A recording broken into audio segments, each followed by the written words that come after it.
مرابطين استهداف الدبابة. واحد النوم.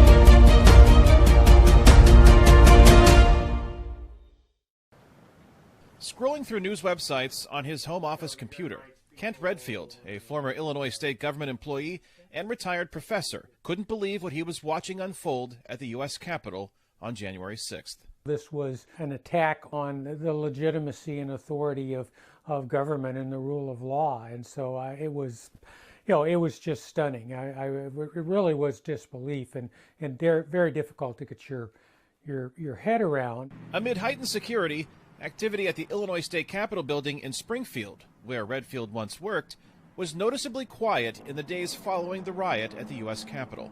The implications of the attack increased Redfield's anxiety. A really serious terrorist attack could have, crippled the United States government. When those sorts of things started to sink in, and the pictures of the representatives, sheltering in the galleries and stuff, it just, the gravity of it started to hit you. Kirkwood, Illinois farmer Wendell Shawman watched the lawlessness at the U.S. Capitol unfold on his living room television. I don't think we know the full story yet. Whether this was all Trump supporters that really stirred this up, or whether there was somebody else that took advantage of the opportunity to really raise havoc and raise hell, I don't know. I think that time will tell on that, hopefully. Recent events and President Donald Trump's role in them, including his rejection of the presidential election results, have Shawman reevaluating his support for the man he voted for in 2016 and 2020. It's certainly gone down.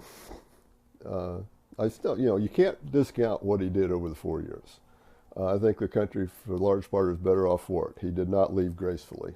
It must admit, I would worry that we're coming to the end of what I call democratic principles that we've understood and taken for granted for most of my life. Longtime Illinois bookseller John Paul has a deep appreciation for history.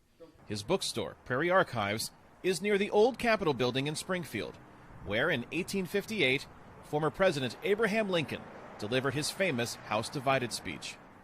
The address explored America's deep division over the wrongs of slavery ahead of the U.S. Civil War. John Paul believes Lincoln would mourn the current political divide in a union so many gave their lives to preserve. Well, I'm reasonably convinced that he would be extremely shocked. Throughout the entire political history of the United States, we've never had issues that were like this. So, Paul hopes a sense of national unity can be rekindled by President-elect Joe Biden, who appeared in front of Paul's bookshop when then presidential candidate Barack Obama introduced him as his running mate in 2008.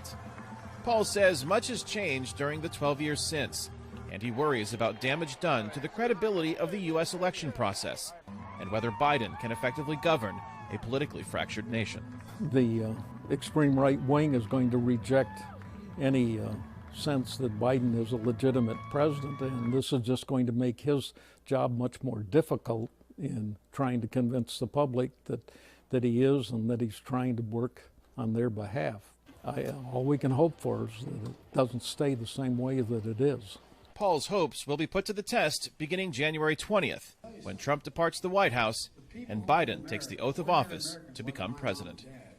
Kane Farabaugh, VOA News, Springfield, Illinois. They're the people.